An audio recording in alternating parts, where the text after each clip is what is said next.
Hi అండి, నమస్తే. ఈ వీడియోలో మనం యజ్ఞశ్రీ శాతకర్ణి గురించి, అలాగే విజయశ్రీ శాతకర్ణి గురించి, అలాగే మూడవ పులోమావి, చివరి చక్రవర్తి అయినటువంటి మూడవ పులోమావి గురించి కూడా చర్చిద్దాం.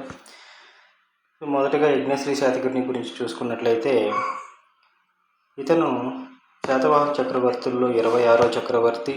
ఇతని కాలం నాటికి రాజధాని ధాన్యకటకం లేదా ధరణికోటగా ఉండేది. ధాన్యకటకం లేదా ధరణికోట. ఇతన్ని చివరి గొప్ప చక్రవర్తిగా పిలుస్తారు. ఈయన గురించి ఉన్నటువంటి ఆధారం ఏదయ్యా అంటే చినకొండూరి శాసనం. అలాగే సంఘ సాహిత్యంలో కూడా ఇతని గురించి ప్రస్తావించడం జరిగింది. అసలు సంఘ సాహిత్యం అంటే ఏంటంటే, సంఘ సాహిత్యం గురించి చూసినట్లయితే క్రీస్తు పూర్వం 2వ శతాబ్దంలో ప్రాచీన తమిళ రాజ్యాలైనటువంటి చేర, చోళ, పాండ్య అనే రాజ్యాలు ఉండేటివి. వాటిని తమిళ మండలం లేదా సంఘం అని పిలిచేవారు. ఓకేనండి, తమిళ మండలం లేదా సంఘం అని పిలిచేవారు. ఈ రాజ్యాల్లోని కవులంతా సంవత్సరానికి ఒకసారి మదురైలో సమావేశం జరిపేవారు. దీన్నే కవి సమ్మేళనం లేదా సంఘం అని కూడా పిలిచేవారు. ఇప్పటికీ ఈ సమావేశాలు 3 సార్లు జరిగినట్లుగా చెప్తారు. ఈ సమావేశాల గురించి, ఈ సంఘ సాహిత్యం అనగా ఏంటని కానీ, చేర, చోళ, పాండ్య అనగా ఏంటి, ఆ రాజ్యాలను ఏమని పిలుస్తారు, అలాగే ఈ కవి సమ్మేళనాన్ని ఏమని పిలుస్తారు అని చెప్పేసి ప్రీవియస్ ఎగ్జామ్స్లో క్వశ్చన్స్ అడిగి ఉన్నారండి. జాగ్రత్తగా చూసుకోండి. సో ఈ కవి సమ్మేళనాన్ని సంఘం అని పిలిచేవారు కదా. ఈ కవులు 3 సంవత్సరానికి ఒకసారి మదురైలో సమావేశమై వాళ్ళు రాసినటువంటి గ్రంథాలు కానీ, సాహిత్యాలు, పద్యాలు అన్నీ చర్చించేవారు. ఆ విధంగా తమిళ భాషాభివృద్ధికి బాగా కృషి చేయడం ఒక కారణం చేత తమిళమును దక్షిణ భారతదేశంలో మొట్టమొదటి ప్రాచీన భాషగా గుర్తించడం కూడా జరిగింది. దానికి కారణం ఏంటంటే, వీళ్ళు అప్పట్లో కవి సమ్మేళనాలు జరిపి వారు రాసిన గ్రంథాలు, సాహిత్యాలు అన్నీ చర్చించడం అన్నమాట. ఓకేనా. తర్వాత చూస్తే ఈ సంఘ సాహిత్యంలో యజ్ఞశ్రీ శాతకర్ణి గురించి పోసోండ సుల్తాన్ అనే పదంతో పిలిచారు. పోసోండ సుల్తాన్ అంటే ఏంటంటే దక్షిణాపధపతి లేదా పదీశ్వరుడు అని చెప్పేసి అర్థం వచ్చే విధంగా ఉంటుందండి. ఇది గుర్తుపెట్టుకోవాలి మీరు. సంఘ సాహిత్యంలో యజ్ఞశ్రీ శాతకర్ణి గురించి ఏ విధంగా మెన్షన్ చేశారని అడుగుతారు. పోసోండ సుల్తాన్. ఓకేనా అండి, పోసోండ సుల్తాన్. ఇతని కాలంలో విదేశీ వ్యాపారాన్ని కూడా అభివృద్ధి బాగా జరిగిందని చెప్తారు. దానికి కారణం ఏంటంటే, ఇతను కూడా నౌక గుర్తుతో ఉన్నటువంటి నాణ్యాలను ముద్రించడం, రోమ్ దేశంతో వ్యాపారం బాగా చేయడం, ఇటువంటి కారణాలతో ఇతని కాలంలో బాగా అభివృద్ధి జరిగినట్లుగా చెప్తారు. నౌకా వ్యాపారం ముఖ్యంగా, అది రోమ్ దేశంతో బాగా జరిగినట్లుగా చెప్తారు. సో ఇదే విషయాలని ఈ రాబర్ట్ ప్లీనీ అయినటువంటి వ్యక్తి, చరిత్రకారుడు, తను రాసినటువంటి నేచురల్ హిస్టరీలో కూడా ప్రస్తావించడం జరుగుతుంది. రోమ్ దేశం నుంచి బంగారం అంతా భారతదేశానికి తరలిపోతుంది అని చెప్పేసి కూడా మెన్షన్ చేయడం జరిగిందనమాట.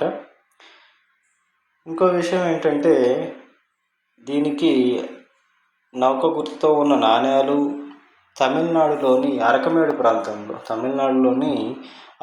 ప్రాంతంలో రోమ్ నాణ్యాలు లభించడం, అలాగే యజ్ఞశ్రీ శాతకర్ణికి సంబంధించినటువంటి నాణ్యాలు కూడా తమిళనాడులోని అరకమేడు ప్రాంతంలో లభించడం కూడా దీనికి ఒక ఆధారంగా చెప్తారు. ఓకేనా అండి. దీని తర్వాత చూస్తే యజ్ఞశ్రీ శాతకర్ణి గురించి ఉత్తర భారతదేశ రచయిత కూడా తన గ్రంథంలో ప్రస్తావించడం జరుగుతుంది. యజ్ఞశ్రీ శాతకర్ణి గురించి ఉత్తర భారతదేశంలో కూడా ఒక రచయిత తన గ్రంథంలో మెన్షన్ చేయడం జరుగుతుంది. ఇప్పుడు హర్షవర్ధుని కాలంలో బాణభట్టుడు అని చెప్పేసి ఒక కవి ఉండేవాడండి. అతని ఆస్థానంలో, హర్షవర్ధుని ఆస్థానంలో ఉన్నటువంటి బాణభట్టు, ఆయన రచించినటువంటి హర్ష చరిత్రలో ఈ యజ్ఞశ్రీ శాతకర్ణి గురించి ప్రస్తావించడం జరిగింది. దక్షిణ సముద్రాధిపతి అని, దక్షిణ పదీశ్వరుడు అని చెప్పేసి, పదాధీశ్వరుడు అని చెప్పేసి మెన్షన్ చేయడం జరుగుతుందన్నమాట. ఓకేనండి. బాణభట్టు హర్ష చరిత్రలో యజ్ఞశ్రీ శాతకర్ణి గురించి దక్షిణ సముద్రాధిపతి అని, దక్షిణ పదాధీశ్వరుడు అని చెప్పేసి పేర్కొనడం జరుగుతుంది. అలాగే యజ్ఞశ్రీ శాతకర్ణి కాలంలోనే మత్స్య పురాణంను సంకలనం చేయడం కూడా జరిగింది. సంకలనం అంటే తిరిగి రాయడం అన్నమాట. సో మత్స్య పురాణాన్ని తిరిగి రాయడం జరిగింది ఎవరి కాలంలో అంటే యజ్ఞశ్రీ శాతకర్ణి కాలంలోనే. ఓకేనండి. ఇతని పరిపాలనా కాలం యుద్ధాల కంటే యజ్ఞయాగాలకి ఎక్కువగా ప్రాధాన్యత ఇచ్చినట్టుగా తెలుస్తూ ఉంది. యజ్ఞయాగాలకు, సాహిత్యానికి, విదేశీ వ్యాపారానికి ఎక్కువగా ప్రాధాన్యత ఇచ్చి పరిపాలన చేశాడు. ఈ యుద్ధాలను దాదాపుగా చాలా తక్కువ ఇతని కాలంలో. యుద్ధాల కంటే మిగతా విషయాలకి అధిక ప్రాధాన్యత ఇచ్చి పరిపాలన చేశాడు. ఓకేనా. యజ్ఞయాగాలన్నీ అధికంగా చేయించడం వలన ఇతనికి యజ్ఞశ్రీ శాతకర్ణి అనే పేరు రావడం కూడా జరుగుతుంది. ఇతని పరిపాలనా కాలంలోనే ఆచార్య నాగార్జునుడు అమరావతికి వచ్చి మహాయాన బౌద్ధం ప్రచారం చేస్తున్నాడు. ఆ సమయంలో ఇతని గురించి యజ్ఞశ్రీ శాతకర్ణికి తెలియడంతో ఆయన నాగార్జున దగ్గరకు వెళ్ళి తనకు బౌద్ధ మతం గురించి సరిగా తెలియదని చెప్పేసి తనకి వివరించవలసిందిగా కోరితే వీరి మధ్య బౌద్ధ మత చర్చలు దారితీశాయి. ఓకేనండి. అంటే యజ్ఞశ్రీ శాతకర్ణి టైంలోనే ఆచార్య నాగార్జునుడు అమరావతి రావడం, ఇక్కడ బౌద్ధ మతాన్ని, ఆయన మహాయాన బౌద్ధ మతాన్ని ప్రచారం చేయడం, ఆ విషయం తెలుసుకున్న యజ్ఞశ్రీ శాతకర్ణి ఆచార్య నాగార్జున దగ్గరికి వెళ్ళి తనకు బౌద్ధ మతం గురించి సరిగా తెలియదు, తనకు వివరించవలసిందిగా కోరడం, ఆ సమయంలో వీరిద్దరి మధ్య ఈ బౌద్ధ మత చర్చలు చోటు చేసుకోవడం జరిగింది. ఈ బౌద్ధ మత చర్చలను ఆధారంగా చేసుకొని ఆచార్య నాగార్జునుడు రాసినటువంటి గ్రంథం ఏదయ్యా అంటే సుహృలేఖ అనే గ్రంథం రాశాడు. ఈ గ్రంథాన్ని యజ్ఞశ్రీ శాతకర్ణికి అంకితం ఇస్తాడనమాట. సుహృలేఖ అంటే దాని అర్థం బహిరంగ లేఖ. దేని ఆధారంగా వచ్చింది? మహాయాన బౌద్ధ మత చర్చలు. ఎవరి మధ్య చర్చలు? యజ్ఞశ్రీ శాతకర్ణికి అలాగే ఆచార్య నాగార్జునుడికి మధ్య మహాయాన బౌద్ధ మత చర్చలను ఆధారంగా చేసుకుని వచ్చినదే సుహృలేఖ అనే గ్రంథం. దీన్నే బహిరంగ లేఖ అంటారు. దీన్ని రాసింది ఆచార్య నాగార్జునుడు, అంకితం ఇచ్చింది యజ్ఞశ్రీ శాతకర్ణికి. ఓకేనండి.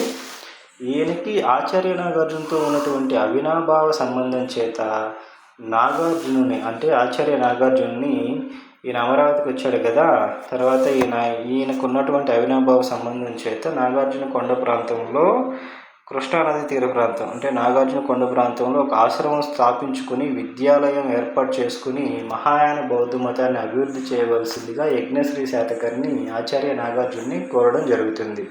సో అప్పుడు యజ్ఞశ్రీ శాతకర్ణి కోరిక మేరకు అమరావతి నుంచి నాగార్జున కొండకు ఆచార్య నాగార్జునుడు వెళ్ళాడని మనకు తెలుస్తూ ఉంది. అప్పుడు యజ్ఞశ్రీ శాతకర్ణి ఆచార్య నాగార్జున కోసం నాగార్జున కొండ దగ్గర 1500 గదులతో పారావతి విహార కేంద్రాన్ని ఏర్పాటు చేయడం జరుగుతుంది. విహార కేంద్రం అంటే బౌద్ధ సన్యాసులు విహారం తీసుకోవడానికి నిర్మించినటువంటి కట్టడాలుగా చెప్తారు. అంటే బౌద్ధ మతంలో విహారాలు, స్తూపాలు, చైత్యాలు, ఆరామాలు అనేటువంటివి ఉంటాయి వాళ్ళ కట్టడాల్లో. బౌద్ధ మతంలో స్తూపాలు, చైత్యాలు, విహారాలు, ఆరామాలు అనే కట్టడాలు ఉంటాయి. స్తూపాలు అంటే బౌద్ధుని అస్థికల మీద, అంటే గౌతమ బుద్ధుని అస్థికల మీద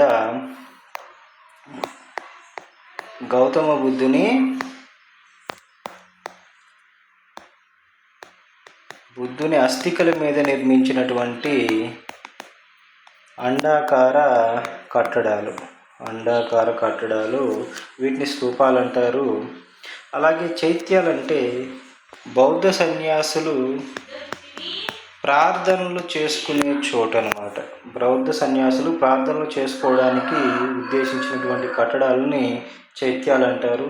అలాగే విహారాల గురించి చూస్తే విశ్రాంతి తీసుకోవడానికి నిర్మించినటువంటి కట్టడాలు. సో పారావతి విహార కేంద్రం కూడా అటువంటిదే, బౌద్ధ సన్యాసులు విశ్రాంతి తీసుకోవడానికి నిర్మించినటువంటి కట్టడాలు. ఆరామం అంటే ఈ స్తూపాలు, చైత్యాలు, విహారాలు అన్నీ ఒకచోట కడితే వాటినే ఆరామాలు అంటారు. ఓకేనా అండి. ఇకపోతే గుప్తుల కాలంలో, రెండో సముద్రగుప్తుని కాలంలో భారతదేశానికి వచ్చినటువంటి చైనా రచయిత పాహియాన్, ఈ పాహియాన్ తన రాసినటువంటి గ్రంథమైనటువంటి పోకు ఓకిలో ఈ పారావతి బౌద్ధ విహార కేంద్రం గురించి కూడా రాశాడు. అలాగే హర్షుడి కాలంలో భారతదేశానికి వచ్చినటువంటి చైనా రచయిత అయినటువంటి హుయాన్ సాంగ్ కూడా తను రాసిన సియుకి గ్రంథంలో ప్రపంచంలో గొప్ప తాత్వికుడిగా పేరుగాంచినటువంటి భావ వివేకుడు ఈ పారావతి బౌద్ధ విహార కేంద్రంలో ఉన్నాడని చెప్పేసి మెన్షన్ చేయడం కూడా జరిగింది. ఓకేనా. సో పాహియాన్ ఎప్పుడు వచ్చాడు? రెండో చంద్రగుప్తుడి కాలంలో ఇండియాకి వచ్చాడు పాహియాన్. ఆయన చైనా రచయిత. అతను రాసిన గ్రంథం పోకు ఓకి. ఈ గ్రంథంలో ఈ పారావతి బౌద్ధ విహార కేంద్రం గురించి ఉంది. అలాగే హుయాన్ సాంగ్, ఈయన కూడా చైనా నుంచి వచ్చాడు. ఎవరి కాలంలో? హర్షవర్ధని కాలంలో వచ్చాడు. సో ఈయన రాసిన గ్రంథం ఏంటి? సియుకి. ఇందులో ఏం చెప్పాడు?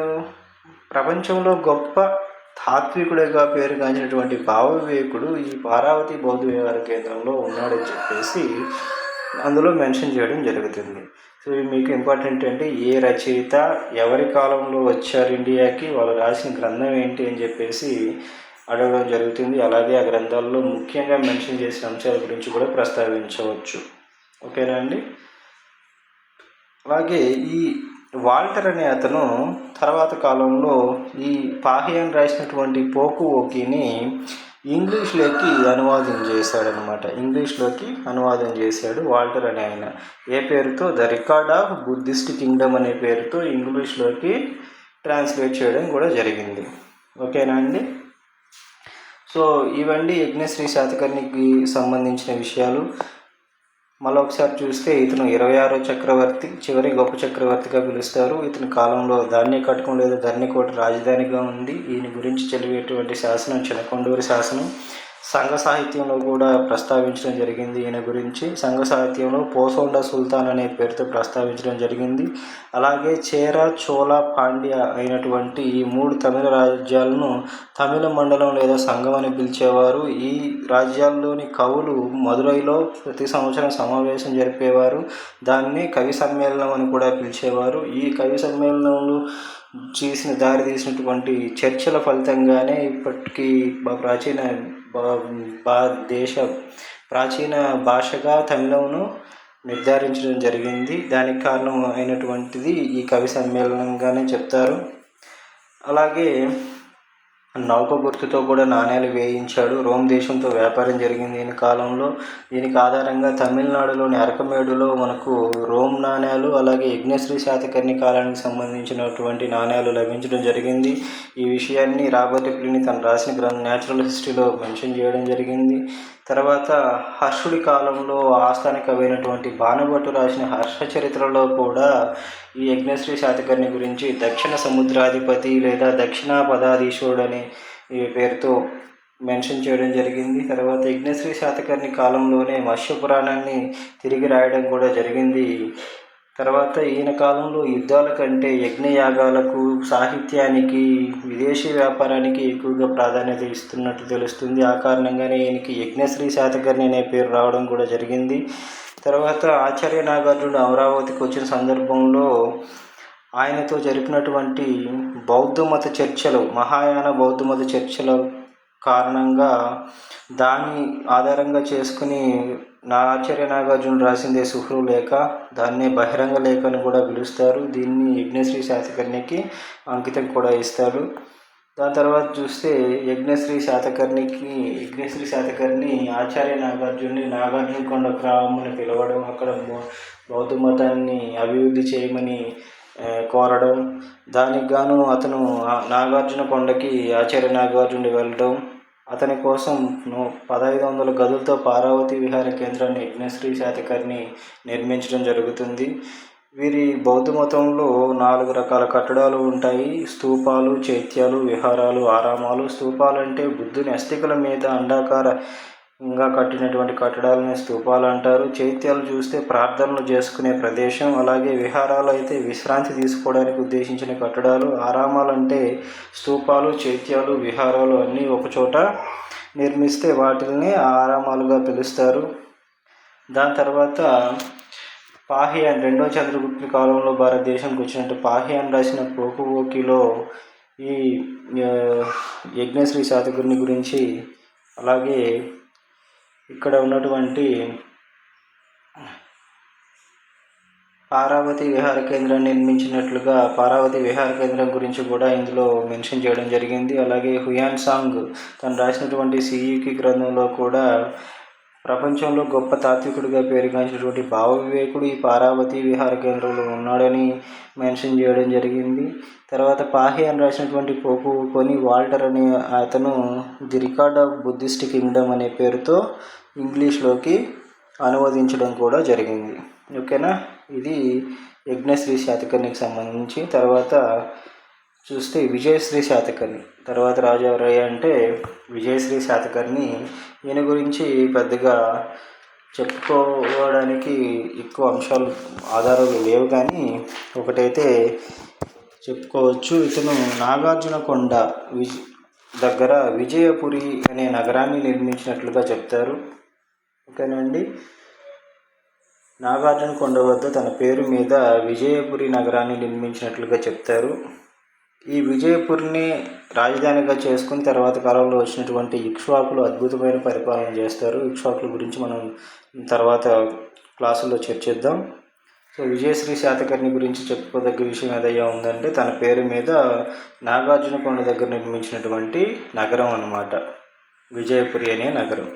దీని తర్వాత చూస్తే చివరి చక్రవర్తి అయినటువంటి మూడో పులోమావి గురించి చూడాలి. మూడో పులోమావి ఇతను 30వ చక్రవర్తి, శాతవాహనంలో 30వ చక్రవర్తి, చివరి చక్రవర్తి. రాజధాని ధర్మకోటగా ఉండేది. తర్వాత ఈయన అసమర్థత పరిపాలన కారణం చేత ఈ శాతవాహనులకి సామంతులుగా ఉన్నటువంటి రాజ్యాలలో శక్తివంతమైన సామంతులు ఎవరంటే ఇక్ష్వాకులు, అలాగే పల్లవులు, శాలంకాయనులు, విష్ణుకుండినులు, ఆనంద గోచరతులు.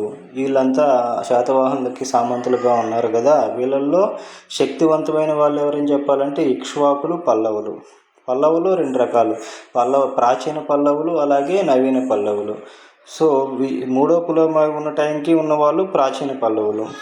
సో ఇప్పుడు ఇక్ష్వాకులు, ప్రాచీన పల్లవులు ఈ మూడో పులోమావి మీద యుద్ధం చేసి ఓడించి స్వతంత్ర రాజ్యాలుగా ప్రకటించుకోవడానికి ప్లాన్లు చేస్తున్న టయానికి ఆ విషయం తెలుసుకున్నటువంటి మూడో పులోమావి వాళ్ళని ఎదుర్కోలేక బళ్ళారికి, కర్ణాటక ప్రాంతంలో బళ్ళారికి పారిపోవడం జరిగింది. బళ్ళారికి పారిపోయి అక్కడే కొంతకాలం పరిపాలన చేసుకున్న తర్వాత తన రాజ్యాన్ని అక్కడే అంతం చేసుకోవడం కూడా జరిగింది. ఈ విషయాలన్నింటినీ మనకు మూడో పులోమావి వేయించినటువంటి మేకధోని శాసనం, బళ్ళారి ప్రాంతంలో మేకధోని శాసనాన్ని వేయించడం జరిగింది మూడో పులోమావి. దాని ఆధారంగా ఈ మూడో పులోమావి పరిపాలన, అక్కడ శాతవాహనుల రాజ్య అంతం అదంతా కూడా మనకు ఈ శాసనం ద్వారానే తెలుస్తుంది. ఇదండి శాతవాహనుల చక్రవర్తుల గురించి మనం తెలుసుకున్న అంశాలు. ఏ ఏ రాజులు పరిపాలించారు, వారి పరిపాలన ఏ విధంగా ఉందని చెప్పేసి.